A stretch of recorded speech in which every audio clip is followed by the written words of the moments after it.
Pemerintah Kota Banjarmasin terus mengimbau warga untuk memilah ratik dari sumbernya sebagai salah satu upaya konkret dalam penanganan pengelolaan ratik sebelum dibuang ke wadah pemrosesan akhir Basirih. Warga pun diberikan pengetahuan perbedaan ratik organik, non-organik yang bisa menjadi nilai ekonomi maupun kreativitas lainnya yang kaya menjadi bahan bakar dengan sistem kompos maupun budidaya manggot.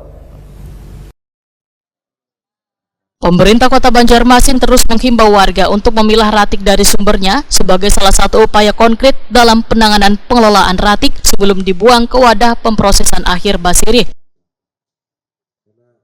Warga pun diberikan pengetahuan perbedaan ratik organik dan non-organik yang bisa menjadi nilai ekonomi maupun kreativitas lainnya yang kaya menjadi bahan bakar dengan sistem kompos maupun budidaya maggot. Demikian dipadahkan Wali Kota Banjarmasin Muhammad Yamin Waitakoni Prima TV usai meluncing kegiatan pilah ratik di 5 kecamatan di Banjarmasin, Kamarian, Senin 17 Maret 2025.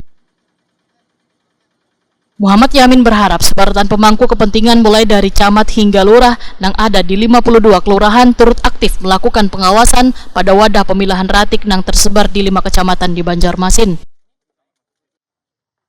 Dikarenakan setiap kelurahan memiliki alat pencacah ratik dari aluminium hingga plastik yang hasilnya tertata rapi karena dipres. Harapannya hari ini dulu pertama alhamdulillah kita hari ini bisa meluncing atau pertama untuk membuka tempat pemilahan sampah di Kecamatan Banjarmasin Tengah, Kelurahan Gadang. Nah, harapan kita ini adalah salah satu solusi untuk pemilahan sampah sebelum dibuang ke TPA. Nah, di sini kita akan lakukan pemilahan dan sampai mengedukasi lagi masyarakat agar bahwa pentingnya untuk melakukan pemilahan sampah mulai dari penanganan itu dari hulu hingga hilirnya harus kita tangani gitu. Tidak hanya kita buang sana kita tumpuk di sana baru di sana tidak. Tapi di kelurahan sendiri sudah dilakukan pemilahan. Jadi yang pertama harapan kita sudah menyampaikan bahwa rumah pilah ini di 5 kecamatan dan 52 kelurahan. Tidak-tidaknya itu sudah menjadi banyak lah yang mengurangi sampah ya. Jadi kita berharap itu nanti bisa maksimal dan ini jangan sampai hanya simbolis saja bagi kita, tapi ini harus menjadi perhatian dan harus konsisten.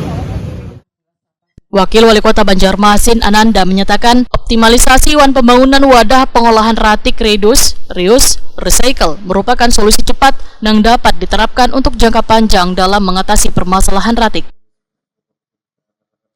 Jumlah TPS 3R yang tersedia di Banjarmasin ujar Ananda hanya 16 unit yang dinilai masih belum memadai. Kedepan setiap rumah pilah akan dilengkapi dengan peralatan sesuai kebutuhannya masing-masing.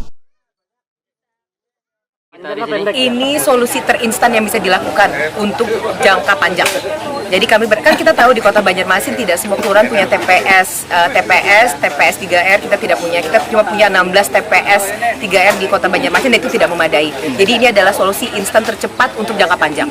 Ya, karena kita akan optimalkan TPS 3R yang sudah ada dan kita akan bangun lagi TPS 3R. Tapi dengan syarat masyarakat sekitar mengizinkan. Karena sekarang untuk rumah pilah saja itu banyak masyarakat yang menolak. Jadi kami atas nama Pemko Banjarmasin memohon dengan segala kerendahan hati apabila misalnya di tempat tersebut diputuskan untuk dibangun rumah pilah kah, TPS 3R kah, mohon dengan keringanan hati untuk bisa legowo. Karena ini untuk kepentingan masyarakat banyak. Terima kasih. Bu, kalau untuk di tempat lainnya Bu, mungkin tadi kan ada mesin berkaca dan lain-lain Bu, mungkin nantinya selain mesin akan berkaca dilengkapi. Jadi di setiap rumah pilah akan kita lengkapi dengan peralatan yang disesuaikan dengan keperluan dari masing-masing rumah pilah. Tadi kayak misalnya di Gadang itu sudah ada rumah pencacah untuk memudahkan kompos. Tadi kemudian di Zapri Jam-Jam itu tadi tidak ada alat tapi akan dilengkapi. Jadi akan disesuaikan dengan keperluan masing-masing rumah pilah.